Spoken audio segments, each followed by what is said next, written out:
Assalamualaikum warahmatullahi wabarakatuh. Kepada yang terhormat Bapak Ibu dosen penguji uji kinerja.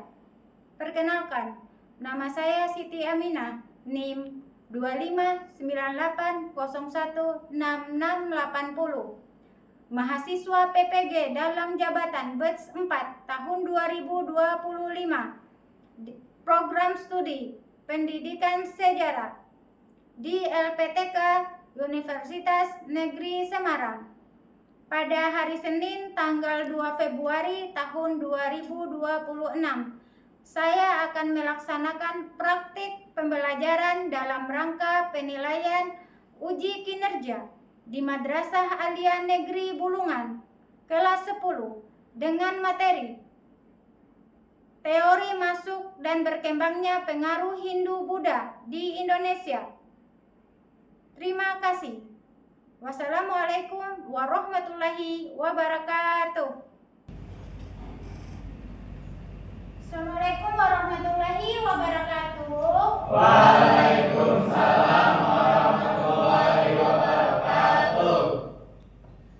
Selamat pagi anak-anak. Pagi, Bu. Bagaimana kabarnya hari ini? Alhamdulillah baik. Kita mulai pelajaran, alangkah lebih baiknya kita berdoa. Berdoa akan dipimpin oleh ketua kelas kalian. Silakan. Baik, teman-teman, kita memulai pembelajaran hari ini. Kita berdoa terlebih dahulu agar memakai tugas yang berdoa dimulai. Doa selesai. Oke, Ibu akan mengecek kehadiran kalian. Abdul Fatah, Hadir. Abi, Hadir. Afia, Hadir Bu, Alif, Hadir, Bu. Andi Ardiansa, Hadir, Bu. Andi Malarangga, Hadir, Bu. Andini, Azam, Hadir. Dani Suara, Hadir, Bu. Elvina, Firna, Muhammad Fakih. Hadir, Bu. Ya, kalian kalau ibu bilang nanti konsentrasi, kalian bilang konsentrasi dimulai. Konsentrasi. Konsentrasi dimulai. Pagi, sore, sore, pagi. Oke, tepuk tangan untuk kita semua.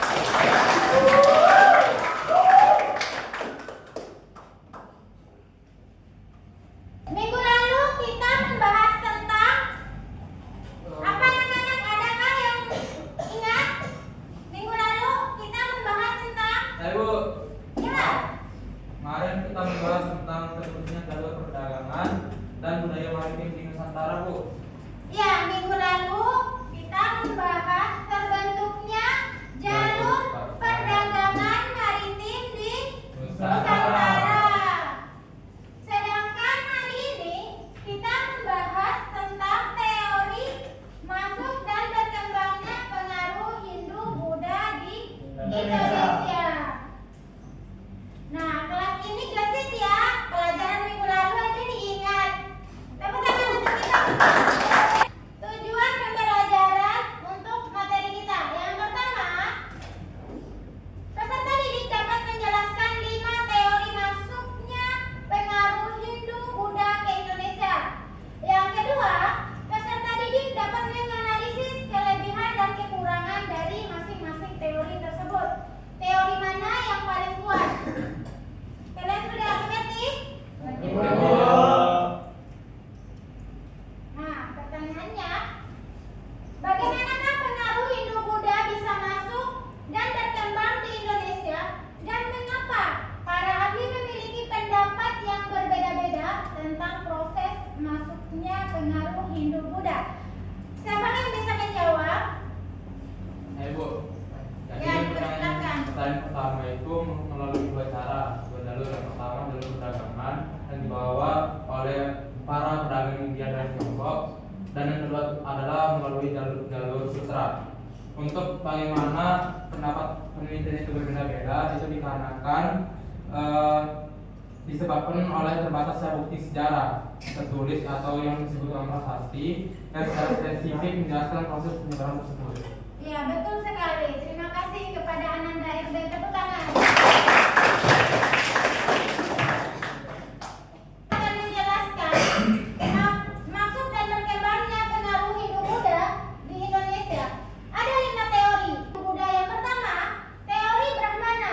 Teori Brahmana ini di mana menyatakan bahwa kaum pendeta yang membawa agama Hindu-Buddha itu sendiri. Teori Brahmana ini atau kaum Brahmana, kaum pendeta, ada pantangan. Siapa yang tahu pantangan apa? Penyebaran laut, Bu. Iya, pantangannya itu mereka tidak boleh menyeberangi laut. Sedangkan di yang penghubungnya Indonesia dan India tidak ada jalur darat untuk jalur penghubungnya. Otomatis lewat laut. Sedangkan kaum Brahmana ada pantangan tersendiri, yaitu tidak boleh menyeberangi laut. Berarti tidak boleh keluar dari pulau atau wilayahnya. Kan India tidak boleh meninggalkan negaranya, yaitu India itu sendiri. Kalau Brahmana.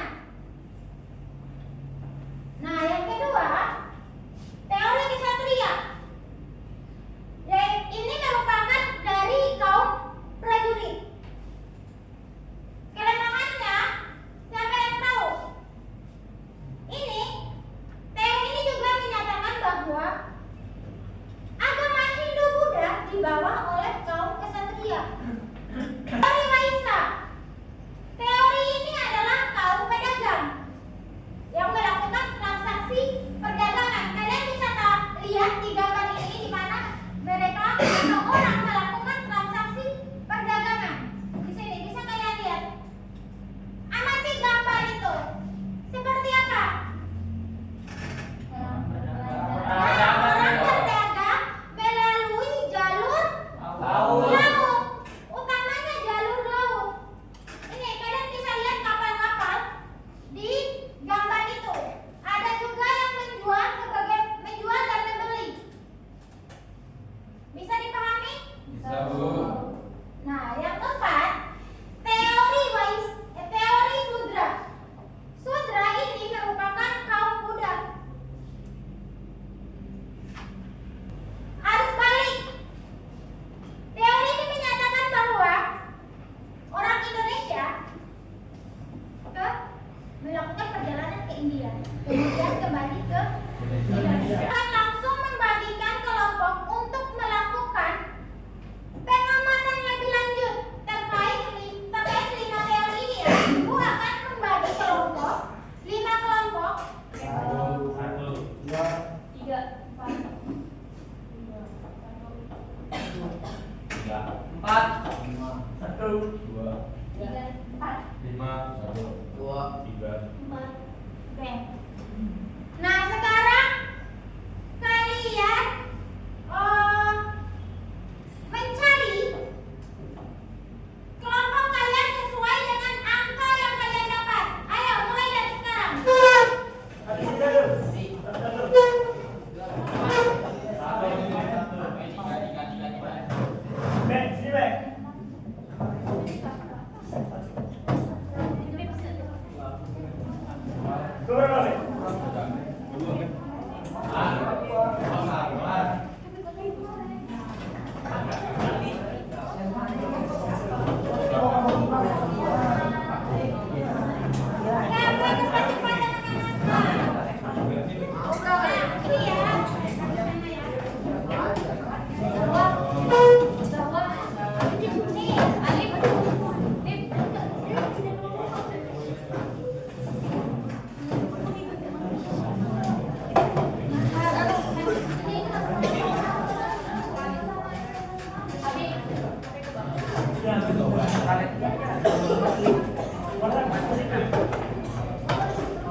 Nah,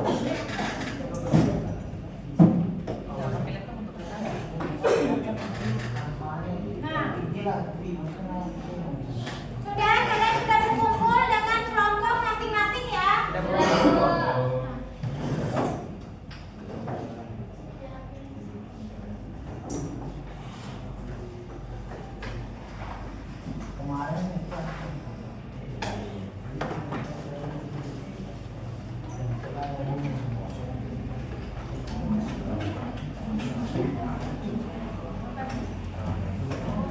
Nah, perhatikan ibu dulu di depan.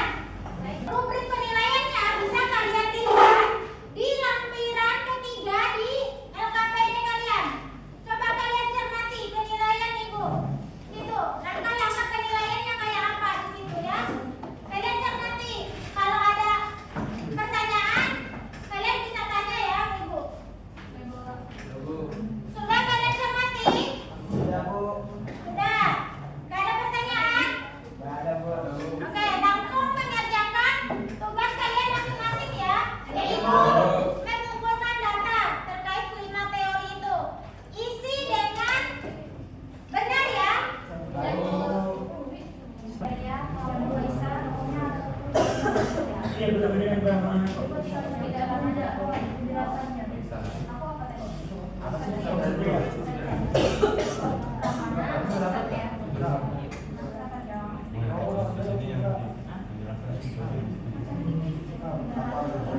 Jelaskan yang intinya di LKPD kalian lengkapi sesuai yang di situ ya. Ya.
Simpulan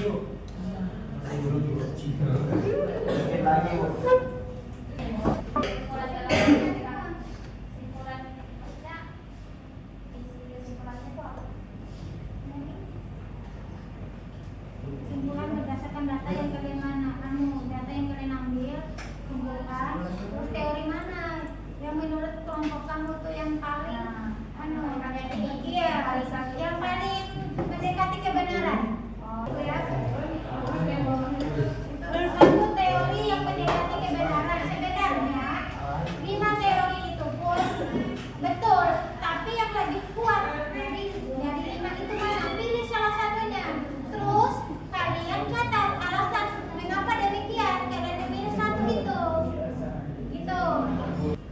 Apa salah satu dari kalian yang sudah selesai? Amin, Bu. Ya, maju. Sudah tidak di depan. Wabarakatuh.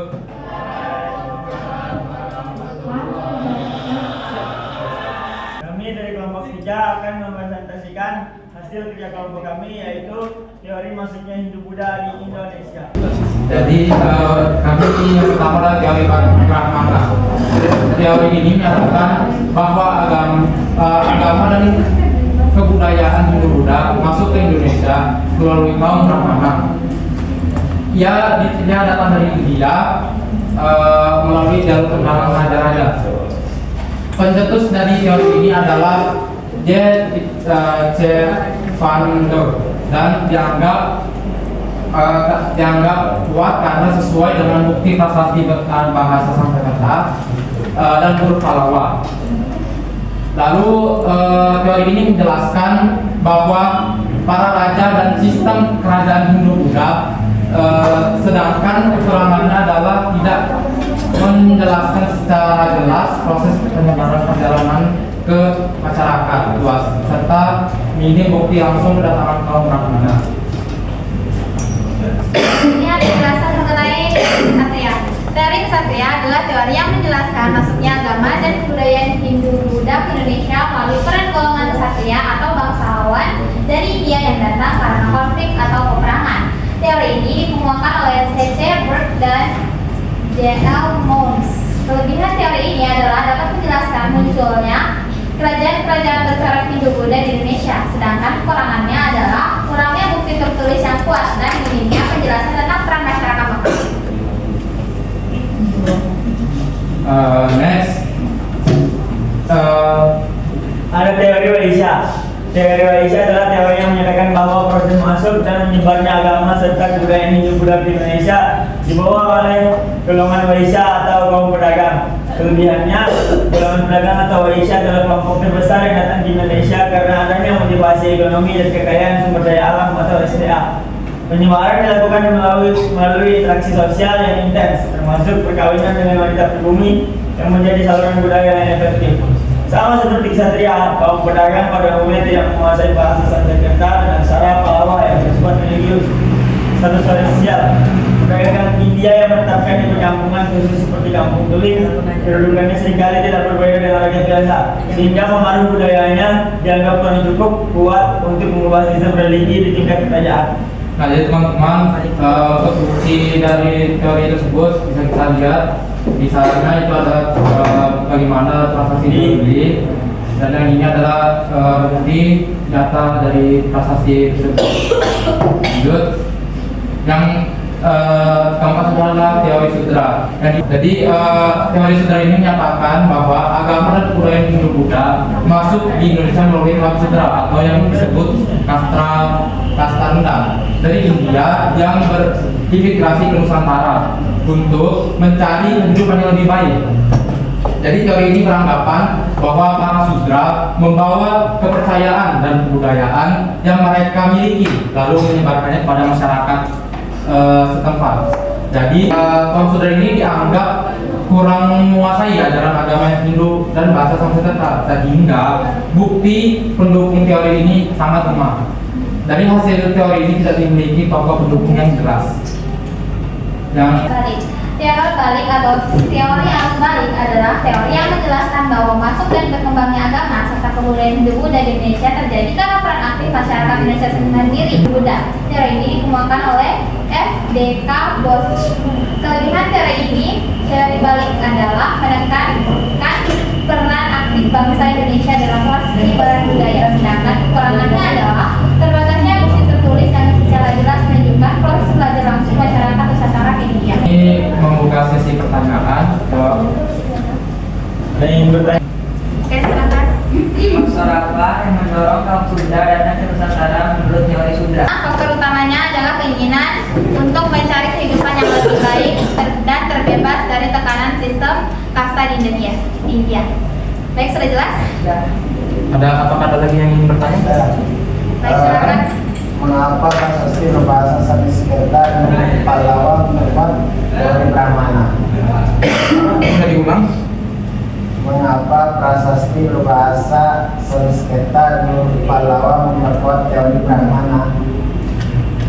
Jadi untuk jawabannya itu karena bahasa Sanskerta dan huruf Pallawa umumnya hanya dikuasai oleh kaum Brahmana, sehingga menunjukkan peran mereka dalam penyebaran agama dan budaya Hindu-Buddha di Indonesia. Apakah jawabannya cukup jelas? Jelas. Terima kasih. Kami tutup presentasi kami kali ini. Mohon maaf jika ada kesalahan kata, kekurangan, kurang lebihnya mohon maaf. Wassalamualaikum warahmatullahi wabarakatuh. Waalaikumsalam. Kepada kelompok 3, mari kita berikan aplaus. Kita meluruskan ataupun menambah sedikit. Ada pertanyaan tadi, mengapa huruf Pallawa dan bahasa Sanskerta memperkuat teori Brahmana? Karena pada saat itu kaum Brahmana yang bisa membaca huruf dan bahasa itu.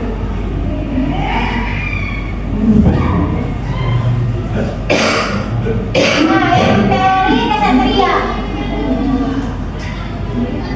ini adalah hak dari kaum prajurit atau kaum bangsawan. Teori ini, teori yang mendekati kebenaran adalah teori arus balik. Mengapa demikian? Karena teori ini menjelaskan bahwa masuk dan berkembangnya Hindu-Buddha di Indonesia karena peran aktif orang Indonesia itu sendiri. Orang Indonesia melakukan perjalanan ke India, kemudian balik lagi ke Indonesia dengan menyebarkan yang mereka pelajari. Dan itu sudah dipahami? Sudah, Bu. Nanti kembali pengetahuan kalian, kalian bisa membuka di grup sejarah. Ada ibu siapkan link yang harus diisi.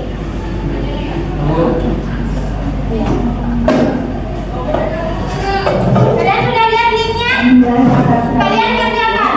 Sudah? Kita akan merefleksikan kembali apa yang kita pelajari hari ini, anak-anak. Tentang teori pengaruh Hindu-Buddha Di Indonesia. Terus ada 5 teori ya tadi. Siapa yang masih ingat? Brahmana ya? Ya, Brahmana. Satria. Kalian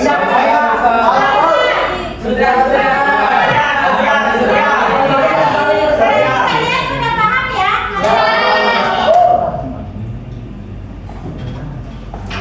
Terus kita simpulkan.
Satu